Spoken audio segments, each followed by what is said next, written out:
thing.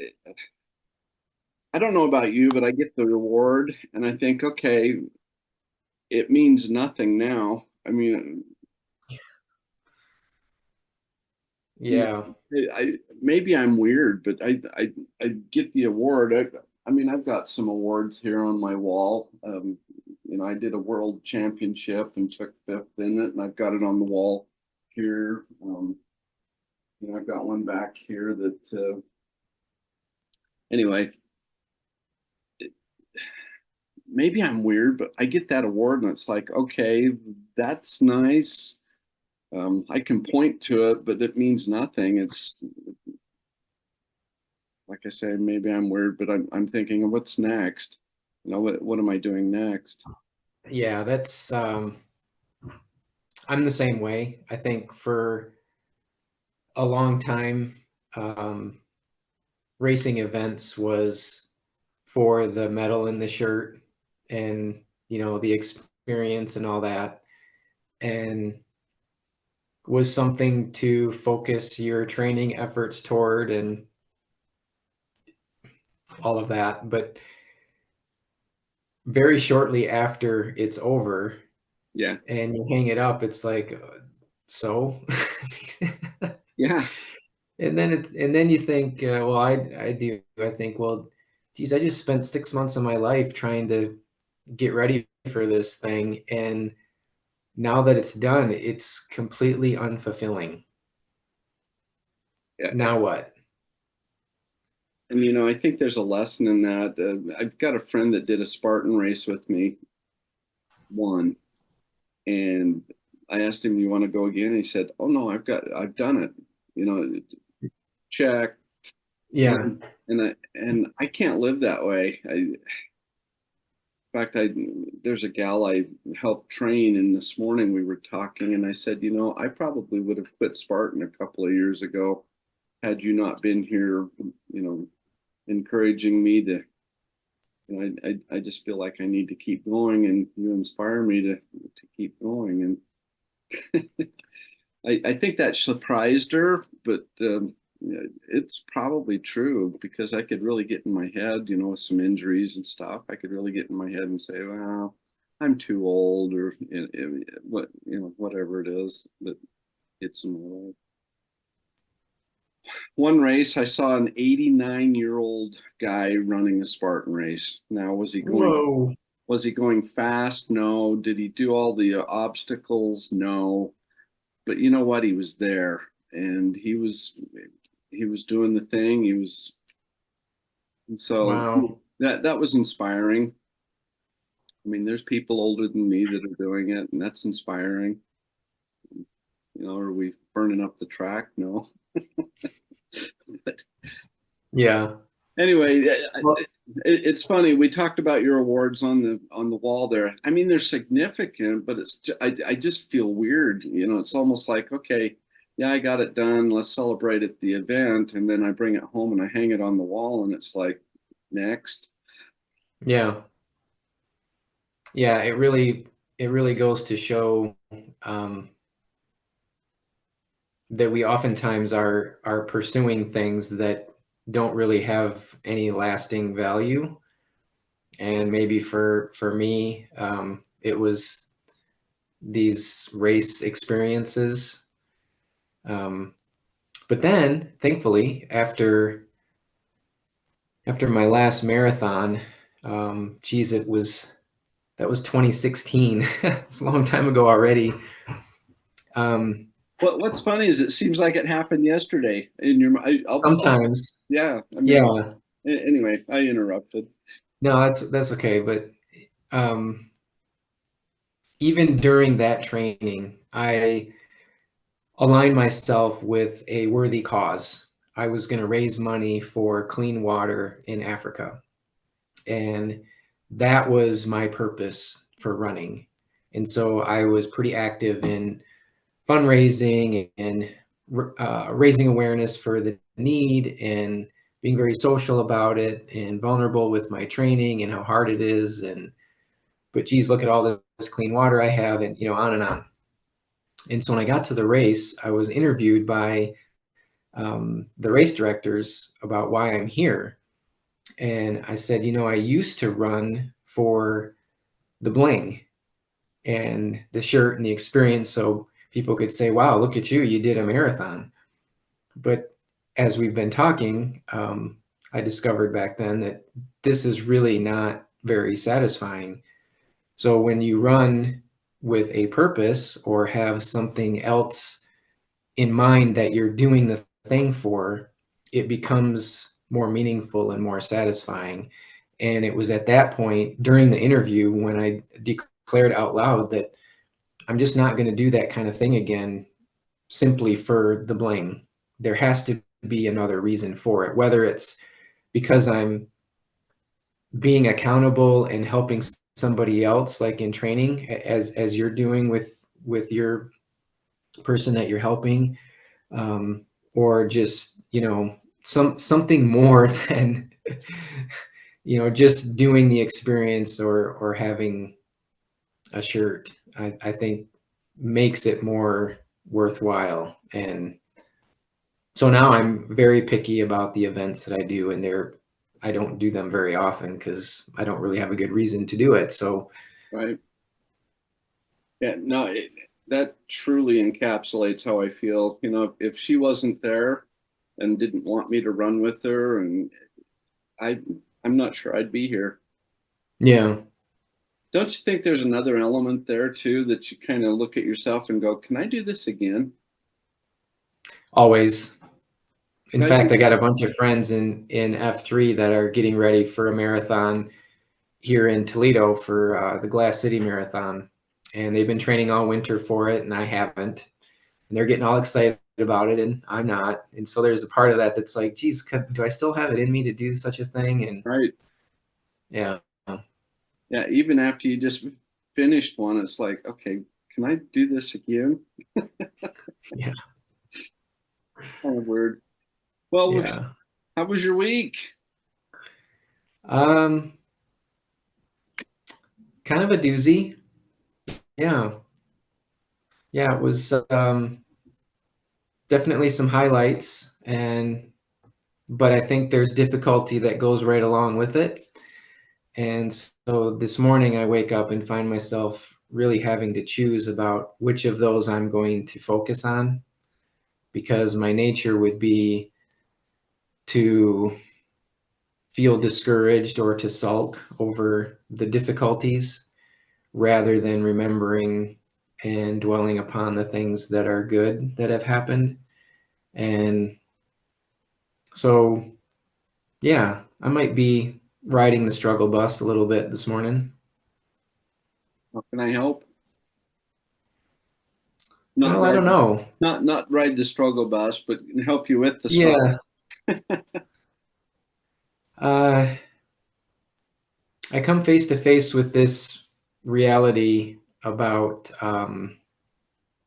feedback that I think we can talk about today, and just me being a wee bit vulnerable, perhaps.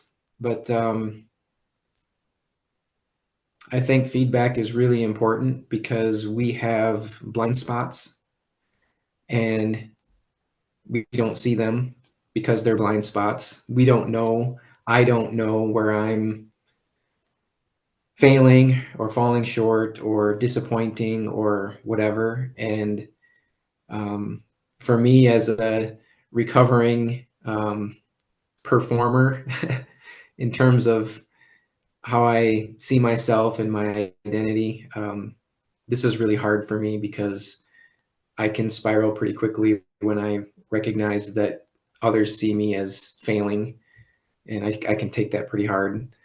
Um, but the truth is that we need feedback to illuminate our blind spots so that we can be better. Otherwise, we're just going to keep trudging down the road in the wrong way or not growing, and then wonder how come we're not getting a result or whatever.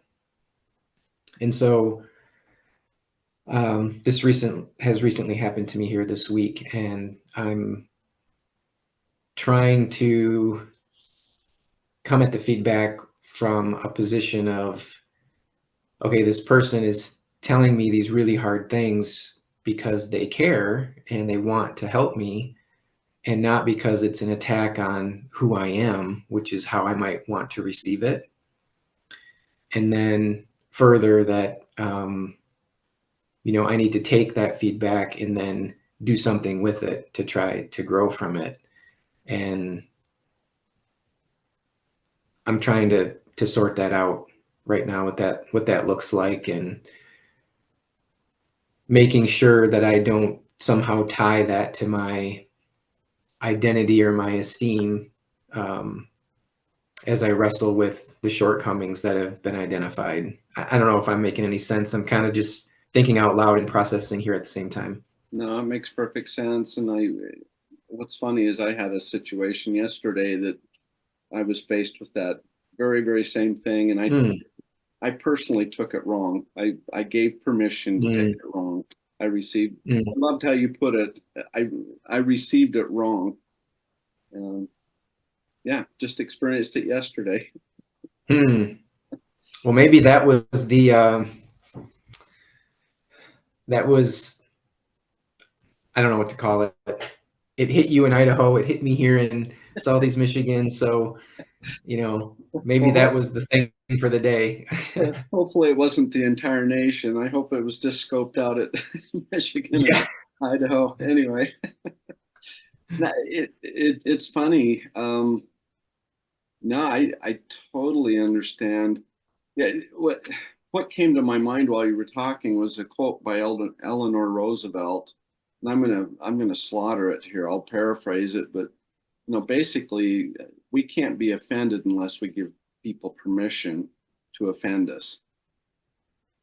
Um, I wish I had the quote here, but basically, we have to give people permission to offend us, and I I was weak yesterday and allowed somebody to offend me. Um, Yeah. but what's interesting, um, I, I had some pretty hard feelings, and I called up and I said, "Hey, what you said cut pretty deeply because that's not how I see things happening." And I will take to your point, that feedback is important, even if it's wrong, it's good. um, Mm, because to your point, it does shed light on, it's almost an opportunity for us to look at it again and say, okay, am I really doing what I want to accomplish here? Because sometimes we can drift, and fake ourselves out and think we're doing the right thing. um, I've heard it called the golden rule, treat others as you would want to be treated. Well, sometimes people don't want to be treated the way you want to be treated. And right. they call that the platinum rule, treat people how they want to be treated. And, um, there again, you've got to live by your standards and so forth, and decide, if that's following your standards or not, because there are some things I don't agree with. I will love the people. I will allow them to make mistakes and do their thing. And they may not think that, but I'm that doesn't give me license to go against my values and my standards. So that's kind of a sideline there, but we have to treat. Can I give you an example? And I'm taking over the conversation here. I don't mean to, but Yeah, go ahead. uh, our children were young, and we had 5 children living at home, and so tons of laundry, tons. I mean, that was probably what occupied most of our Saturday, was just cleaning up the house and doing laundry. That was pretty much our Saturday. So Dad had this brilliant idea. What's funny is uh, there were 6 loads of laundry that we would do during Saturday. And I thought, well, there's 6 days. Hello. I'll do laundry Monday, Tuesday, Wednesday, just do a load each day. And then Saturday would free up. And so I started doing that. And that just violated the realm of my wife's thought and her process of doing laundry. I mean, in a big way, it violated it in Mm. a big way. And see, my intentions, I thought were pure. You know, let's free up Saturday so we have, the time together or whatever. And that just went totally counter. See, that's how I wanted to be treated was let's free up the time. I'll do the laundry during the week.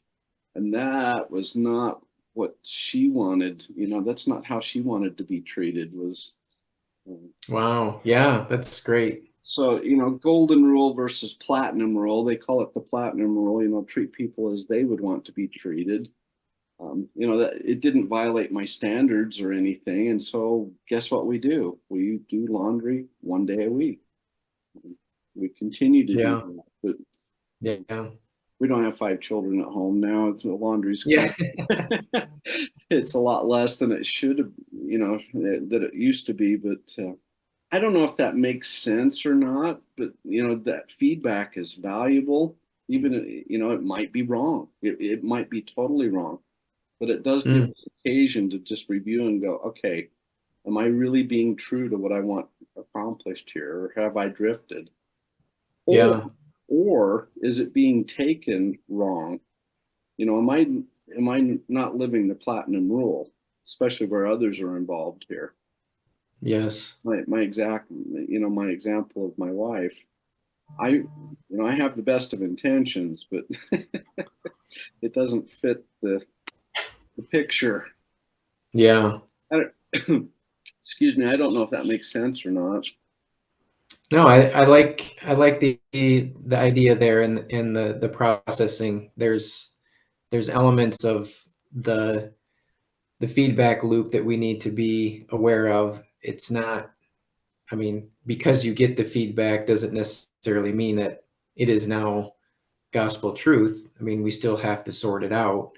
Um, I think in the case that I'm wrestling with, that's part of the wrestling is, am I really that far off, or is there some other, you know, emotions involved in other kind of ancillary stressors that are contributing to this feedback that's making it maybe more sharp than they intended it even.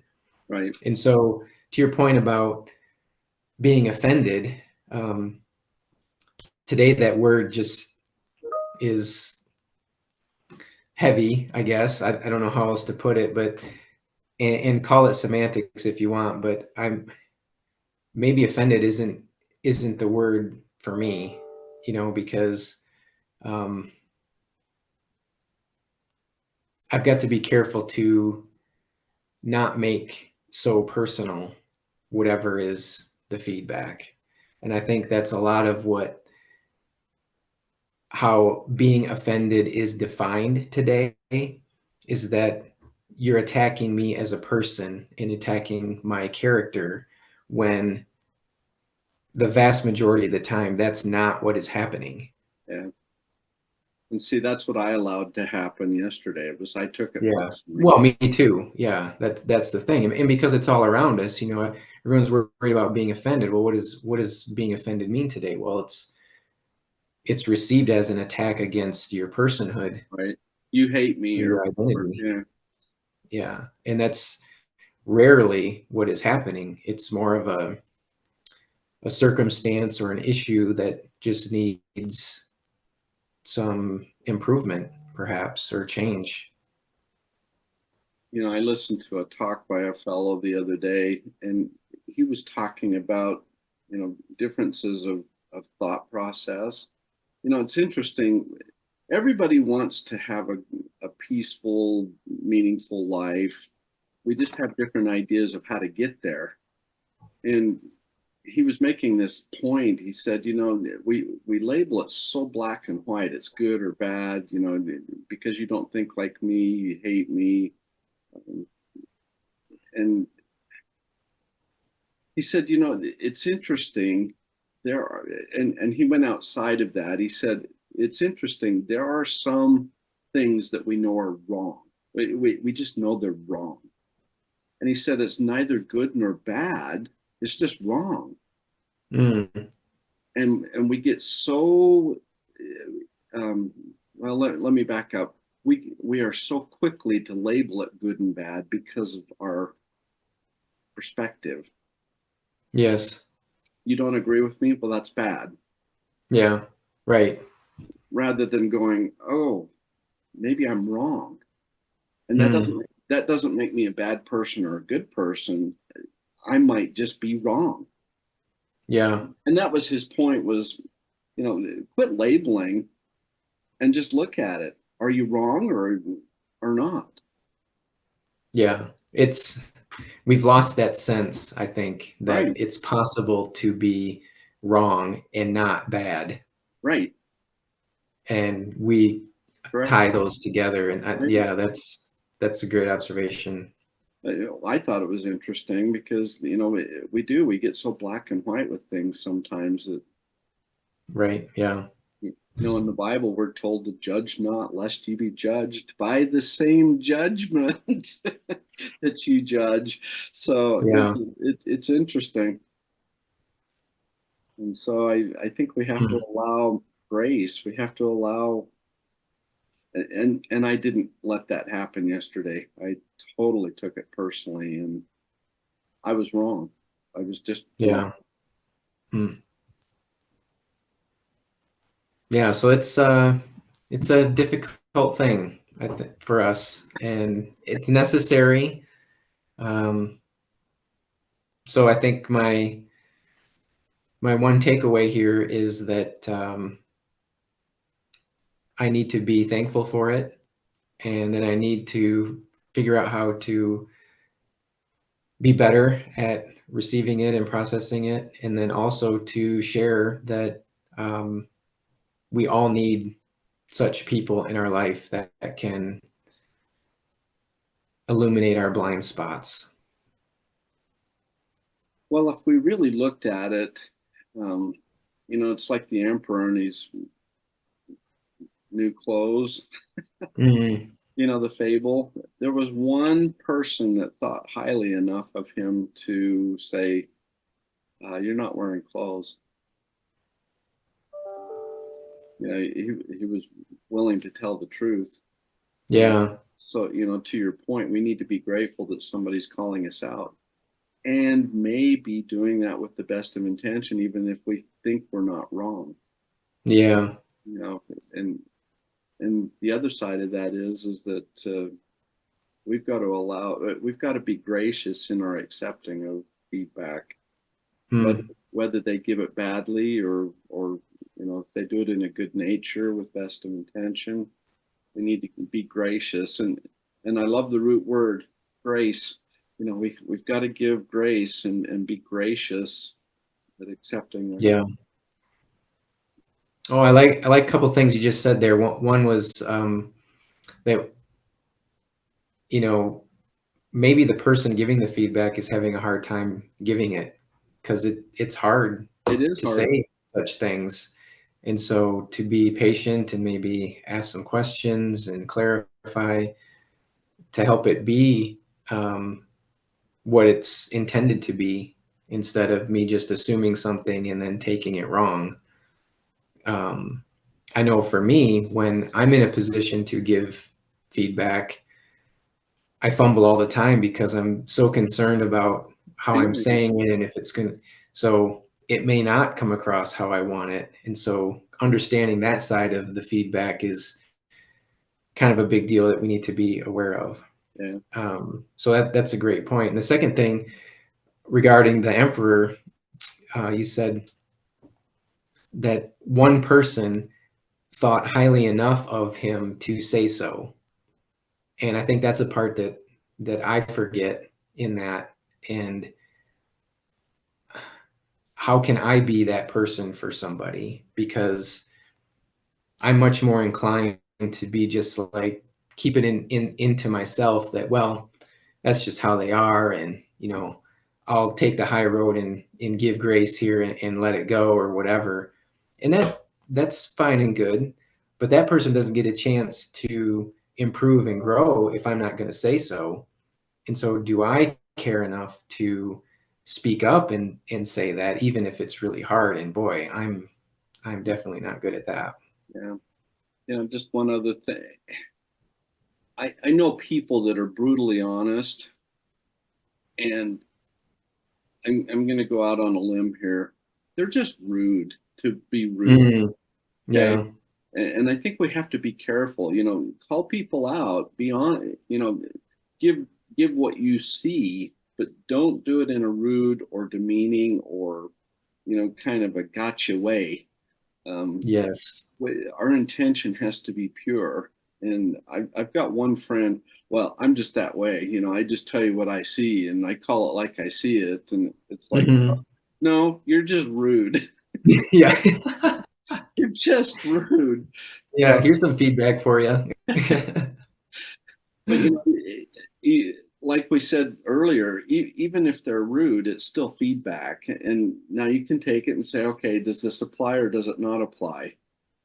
And then, give grace, thanks for the feedback, and move on. But back to Eleanor Roosevelt, see, me doing that, I don't give permission to be offended by it. Yes. Thank you for your feedback. Let's see if it applies or if it doesn't apply. If it applies, I need to change. If it doesn't, I'm going to keep moving on. Um, but I think that's how we retain that permission to be offended, is that we just receive it, be gracious. If it applies, make a change. If it doesn't, move on. Yeah. So That's a challenge.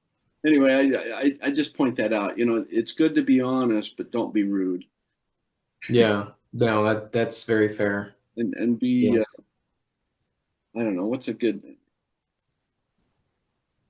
build up instead of tear down. Make sure that your intention is to build up.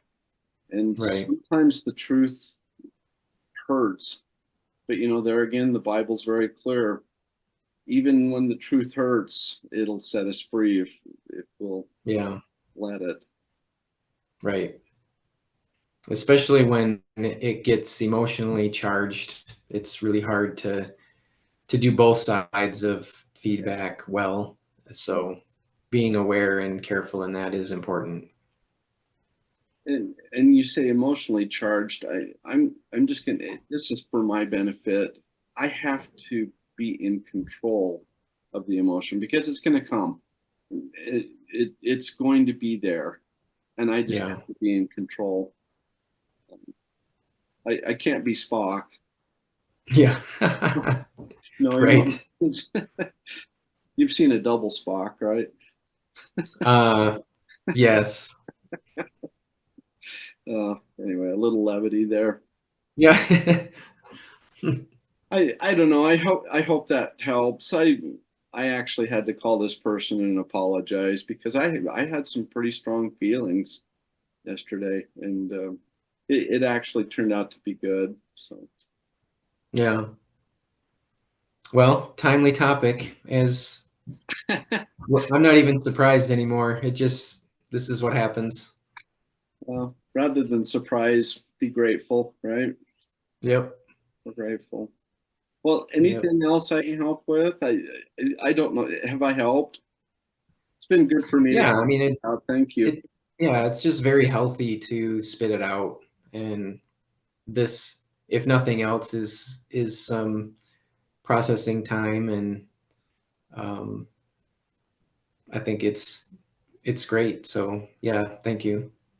Well, thank you. Have a really excellent weekend. Go find a good bike ride, will you? Oh, that sounds like a good idea. Go find a good Yeah. bike. Yeah, go find a trail and lose yourself and Right. hug a tree. Hug a tree. Don't run into a tree. Stop and hug a tree. Okay.